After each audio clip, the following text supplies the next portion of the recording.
thank you, Lisa, and good morning. Good morning. Lisa makes a really good point about hope.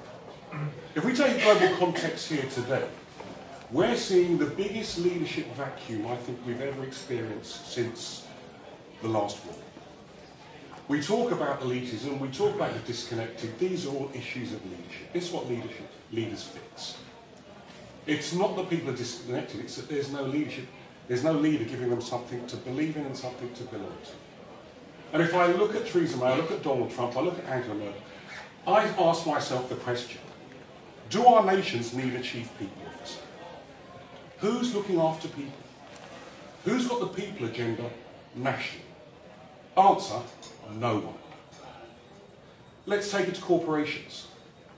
Who's got the people agenda? Let's see if we can answer the question. I believe this is a magical moment for the HR industry. It's the absolute moment we've been waiting for.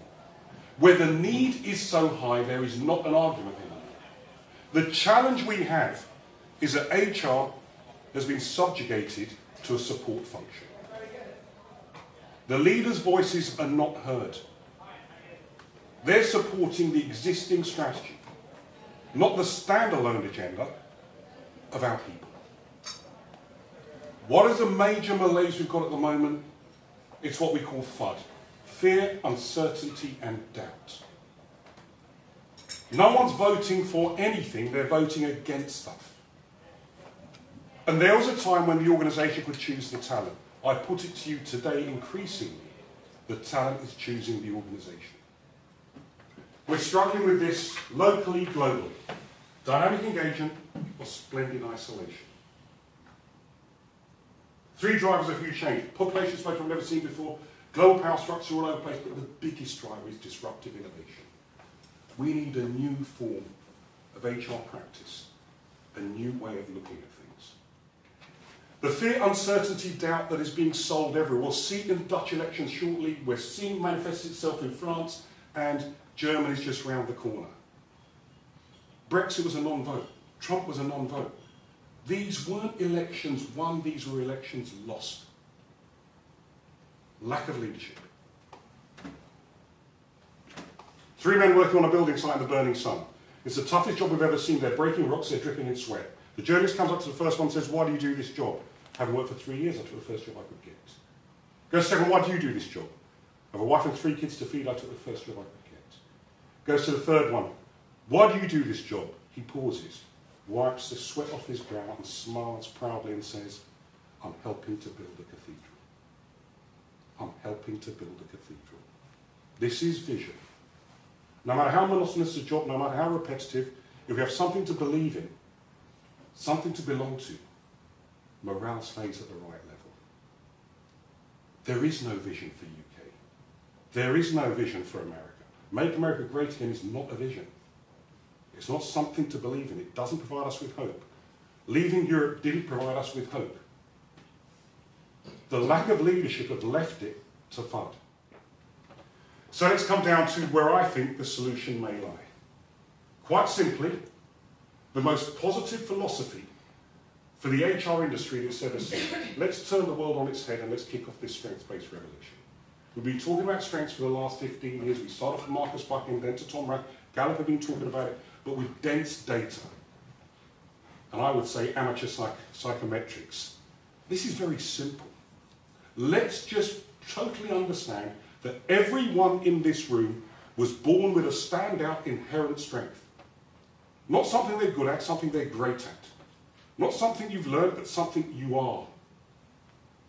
Johnny goes to school at the first time at 4 years old.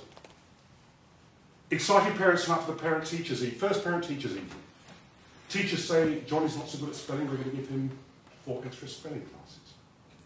How different would the world be if they said, Johnny's fantastic at arithmetic?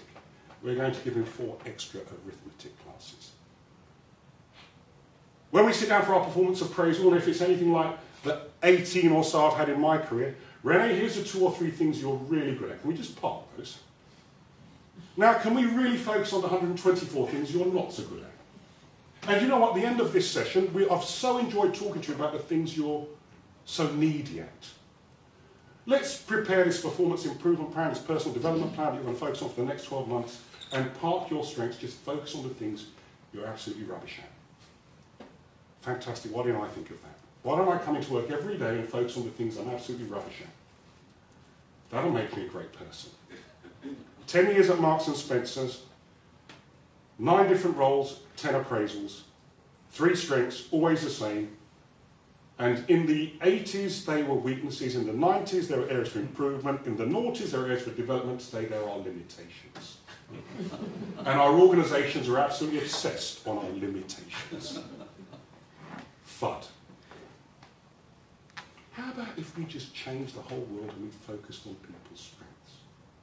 Not what you're good at, what you are great at. What if everyone came in every day, unlike I did at Marks and Spencer's? Every day I'd arrive at 7:30, 8 o'clock in the morning, leave my personality at reception and go to my place of work.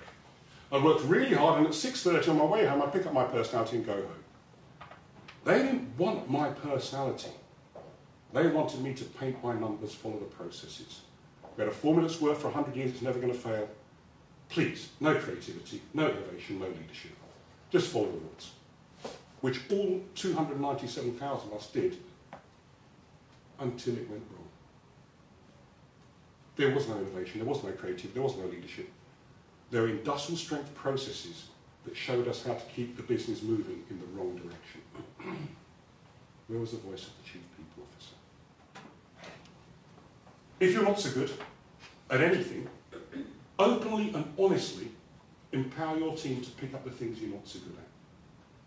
It might even be that I'm not so hot on my feet. Come with me to the Group Exco. I'm going to share the HR strategy for the next 3 years. I'll top it, I'll tail it. You're best on your feet.